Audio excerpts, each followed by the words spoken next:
Shalom saudara yang dikasih dan berkati Tuhan. Apa kabar saudara hari ini? Saya kini percaya Anda semua tetap hidup dalam kasih dan kemurahan Tuhan. Amin. Puji Tuhan, jumpa lagi melalui tayangan berkat Tuhan hari ini. Saudara yang dikasih dan berkati Tuhan, bahagia menurut dunia tentu saja apabila seseorang mengalami kaya raya, memiliki uang yang berlimpah, atau sedang dalam situasi dan keadaan yang sangat mendukung, atau juga biasanya ketika mengalami kepuasan-kepuasan dalam hidup, atau ketika sedang menerima sesuatu dalam kehidupannya, maka menurut dunia kita dikategorikan sebagai orang yang berbahagia. Namun hal ini sangat berbeda dengan apa yang disampaikan oleh Tuhan Yesus pada waktu dia menyampaikan khotbah di bukit dalam Injil Matius pasalnya yang kelima ayat yang ketiga sampai ayat yang ke-12. Dalam ucapan-ucapan bahagianya dia menyampaikan, berbahagialah orang yang miskin di hadapan Allah, berbahagialah orang yang berduka cita, berbahagialah orang yang lapar dan haus akan kebenaran, berbahagialah orang yang murah hatinya, dan seterusnya. Nah, saudara yang dikasih Tuhan, maksud dan tujuan Tuhan ketika dia menyampaikan hal ini adalah untuk mengingatkan kepada kita semua, yang pertama, bahwa kebahagiaan yang sesungguhnya hanya ada di dalam Tuhan Yesus Kristus.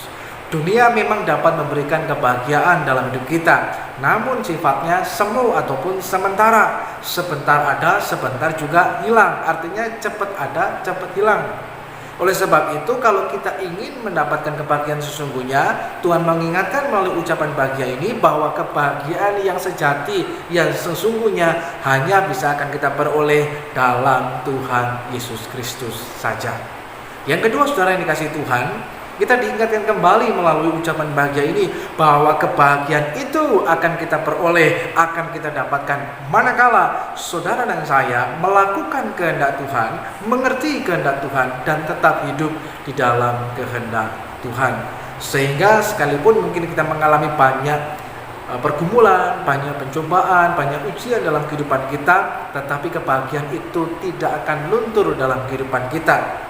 Manakala menyenangkan Tuhan itu menjadi prioritas yang utama dalam hidup saudara dan saya.